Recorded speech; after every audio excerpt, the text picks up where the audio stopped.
বুড়ো বয়সের সন্তানের বোঝা না হতে চাইলে এই 5টি কাজ করুন। বয়স যত বাড়ে আমাদের শক্তি, কার্যক্ষমতা আর আত্মনির্ভরতার জায়গাগুলো ধীরে ধীরে ক্ষীণ হয়ে যায়। এক সময় যে বাবা ছেলেকে নিয়ে স্কুলে যেত, সে বাবাকে একদিন সেই ছেলে হাত ধরে ডাক্তারের কাছে নিয়ে যায়। যিনি একদিন সংসার চালাতেন, তিনি একদিন নিজের ছোটোখাটো প্রয়োজনের জন্য সন্তানের মুখ চেয়ে থাকেন। এটি জীবনের স্বাভাবিক ধারা, কিন্তু প্রশ্ন হলো এই স্বাভাবিক ধারা যেন আত্মসম্মানজনক না হয়, অপমানজনক না হয়। সেটার জন্য আমরা কি করছি?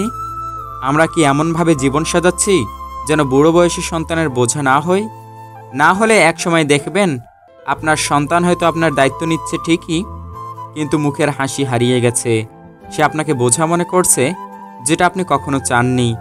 আজকের এই ভিডিওতে আমরা এমন 5টি গুরুত্বপূর্ণ কাজ নিয়ে কথা বলবো, যা আপনি যদি এখন থেকেই করতে শুরু করেন, তাহলে ভবিষ্যতে আপনার সন্তান আপনাকে ভালোবাসবে, সম্মান করবে এবং আপনাকে বোঝা মনে করবে না। আপনি হবেন সম্মানিত একজন অভিভাবক, বোঝা নয়। তাহলে চলুন সেই 5টি গুরুত্বপূর্ণ কাজ নিয়ে আলোচনা করা যাক। নাম্বার 1, আর্থিক স্বাধীনতা নিশ্চিত করুন। সবার আগে যেটা জরুরি, অর্থনৈতিকভাবে আত্মনির্ভরতা। একটা বড় ভুল আমরা অনেকেই করি, সেটা হলো জীবনের মধ্যগণনে সব আয় সন্তানদের দিকে ঠেলে দেই।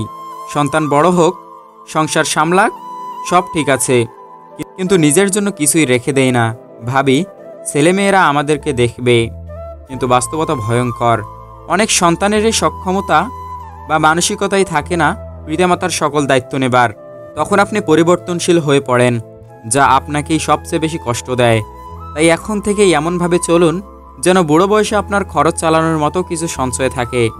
যদি সম্ভব হয় পেনশন, প্রভিডেন্ট ফান্ড, স্থায়ী আমানত অথবা এমন কিছু ব্যবসা যেখানে আপনি সরাসরি কাজ না করলেও লাভ পেতে পারেন, এই ধরনের উপায় রাখুন। যারা চাকরি করেন তারা 40 বছর থেকেই ভবিষ্যতের জন্য আলাদা করে টাকা জমাতে শুরু করুন। যারা ব্যবসা করেন তারা ব্যবসা থেকে সঞ্চয় করুন। ভবিষ্যতের জন্য একটা ইমার্জেন্সি ফান্ড গড়ে তুলুন, কারণ দিন শেষে টাকা আপনার সম্মান, আপনার স্বাধীনতা নিশ্চিত করে। অর্থের অভাবে আপনি নিজেকেই ছোট মনে করবেন, আর সন্তানেরা যদি খরচের চাপে বিরক্ত হয়ে পড়ে, সম্পর্কের সৌন্দর্য হারিয়ে যাবে। নাম্বার 2, শারীরিক ও মানসিক সুস্থতায় বিনিয়োগ করুন। বুড়ো বয়সে সবচেয়ে বড় যুদ্ধটা হয় শরীর আর মনের সঙ্গে। যখন শরীর বয়সের ভারে ক্লান্ত হয়ে পড়ে, তখন আপনি অন্যের সহায়তা ছাড়া চলাফেরা করতে পারেন না, আর মন সেটা তো দুর্বল হয়ে পড়ে, অবসাদে ডুবে যায়। এজন্য এখন থেকে শরীর ও মনের যত্ন নেওয়া শুরু করুন। প্রতিদিন অন্তত 30 মিনিট হাঁটাহাঁটি করুন, স্বাস্থ্যকর খাবার খান, অপ্রয়োজনীয় ফাস্টফুড এড়িয়ে চলুন। নিয়মিত স্বাস্থ্য পরীক্ষা করান, বিশেষ করে 45 পেরিয়ে গেলে। মানসিকভাবে সুস্থ থাকতে হলে নিজের পছন্দের কিছু করুন। কবিতা পড়া, বই লেখা, গাছ লাগানো, মসজিদে যাওয়া, সমাজ সেবায় যুক্ত হওয়া, যা কিছু মনকে শান্ত করে তা করুন। বয়স বাড়ার সঙ্গে সঙ্গে যদি আপনি শারীরিক ও মানসিকভাবে শক্ত হয়ে থাকেন, তাহলে আপনি নিজের কাজ নিজেই করতে পারবেন। সন্তানের ওপর নির্ভরশীল হওয়ার প্রয়োজন পড়বে না। আর আপনি যদি সবসময় অসুস্থ থাকেন, চিন্তিত থাকেন, মানসিকভাবে ভেঙে পড়েন, তাহলে সন্তানদের ওপর একটা অদৃশ্য চাপ পড়ে, যা ধীরে ধীরে বিরক্তিতে রূপ নেয়। সুতরাং সুস্থ থাকুন, এটাই হবে আপনার সবচেয়ে বড় দায়িত্ব। নাম্বার 3, সম্পর্ককে চাপে নয় ভালোবাসায় গড়ে তুলুন। অনেক সময় বাবা মায়েরা সন্তানদের ওপর অযথা নিয়ন্ত্রণ আর নির্দেশনা চাপিয়ে দেয়। আমি তোমার বাবা, তোমার এত দায়িত্ব, তুমি কি করছো না করছো সব আমাকে বলতে হবে। এই ধরনের কথাবার্তা সম্পর্ককে বিষিয়ে তোলে। আপনার সন্তান বড় হয়েছে, ওর নিজস্ব জীবন আছে। আপনাকে ভালোবাসে মানে এই না যে সবসময় ও আপনার মতো চলবে। ওর নিজের মতো থাকবে, নিজের পরিবার থাকবে। আপনার সঙ্গে সম্পর্ক রাখতে বাধ্য নয়, সেটা গড়ে তুলতে হয়। তাই এখন থেকেই সন্তানের সঙ্গে বন্ধুত্বপূর্ণ সম্পর্ক গড়ে তুলুন। ওর কথা শুনুন, ওর মতামত সম্মান করুন। ওকে শুধু উপদেশ দেবেন না, মাঝে মাঝে নিজের ভুলও স্বীকার করুন। যত বেশি আপনি ভালোবাসা দিয়ে সম্পর্ক গড়ে তুলবেন, তত বেশি ও আপনাকে শ্রদ্ধা করবে। আর যত আপনি সম্পর্কের ওপর কর্তৃত্ব চাপাবেন, তত বেশি সে আপনার কাছ থেকে দূরে সরে যাবে। একটা কথা মনে রাখুন, বুড়ো বয়সে সন্তান যদি আপনাকে বোঝা ভাবে, তাহলে আপনি হয়তো নিজের জীবনে কোথাও না কোথাও এমন কিছু করেছেন যেটা সম্পর্ককে ভারী করে দিয়েছে। নাম্বার 4, নিজের ব্যক্তিত্ব ধরে রাখুন, সব কিছুতে হস্তক্ষেপ করবেন না।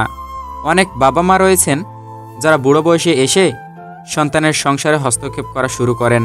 ছেলে কি কিনলো, বউ কি পড়লো, কার সঙ্গে দেখা করলো, সব কিছুতেই মতামত দেন। এতে সমস্যা হয়, সন্তান বিরক্ত হয়, পুত্রবধূ বা কন্যা জামাই রাগ করে, পরিবারে অশান্তি বাড়ে। আপনি যদি সবসময় হস্তক্ষেপ করেন তাহলে একসময় সন্তান বলবে, বাবা তুমি থাকো, কিন্তু নিজের মতো থাকো।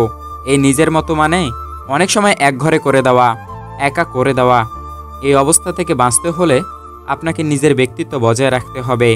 অন্যের সংসারে কমেন্ট করা, হুকুম করা এ অভ্যাস ছাড়তে হবে। আপনার জীবন আপনার, সন্তানদের জীবন ওদের। আপনি হবেন পরামর্শদাতা, পরিচালক নন। আপনি হবেন অভিভাবক, শাসক নন। নিজের একটা জগৎ তৈরি করুন যেখানে আপনি বই পড়বেন, বন্ধুদের সঙ্গে সময় কাটাবেন, হয়তো কোনো সমাজসেবায় যুক্ত থাকবেন। এতে আপনি ব্যস্ত থাকবেন, সন্তানেরাও আপনাকে সম্মানের চোখে দেখবে।